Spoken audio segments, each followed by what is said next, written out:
Jai Hind everyone. Today in my lecturate I will be talking about the Bretton Woods institutions, and to facilitate a better understanding of the topic I will be dividing it into three parts: the history of the Bretton Woods, India at the Bretton Woods, and the conclusion. As the name suggests, Bretton Woods institution is the result of the Bretton Woods Conference, officially known as the United Nations Monetary and Financial Conference. After the massive economic instability caused by World War II, 730 delegates from 44 allied countries met at Hotel Mount Washington in Bretton Woods, New Hampshire, United States of America, and participated in the conference, which was held from July 1st to July 22nd, 1944. Agreements were signed, which led to four major outcomes: the establishment of the International Monetary Fund, the establishment of the International Bank for Reconstruction and Development, which later came to be known as the World Bank, the fixed exchange rate in which currencies could be exchanged to the US dollars, which was pegged at gold with an exchange rate of $35 per ounce, and US dollar being decided as the central currency for all economic activities due to the strong reserves of the United States of strong gold reserves of the United States of America. Now, talking about the IMF has proved to be an influential institution by providing short-term loans to countries to help solve their BOP crisis, or the balance of payment crisis.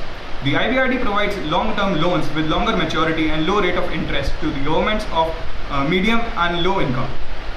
Talking about India, India was one of the founding fathers of the IMF and the IBRD.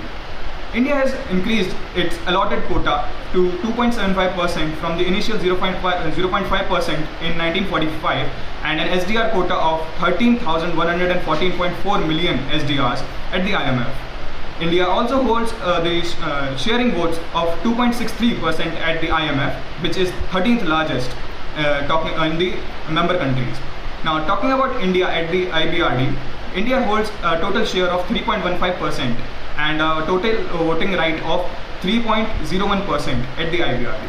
Currently, India is the largest debater from the IBRD with an outstanding balance of around 38.3 billion US dollars. In conclusion, I would like to point out that Bretton Woods institutions like the IMF and the World Bank have proven influential in controlling world economics, and also have proven to be influential in maintaining peace, and also help and also do not only help developing countries but also keep check on developed countries to do their part in helping others develop. They can prove to be influential in maintaining world peace and also in providing all-round global economic development. Thank you.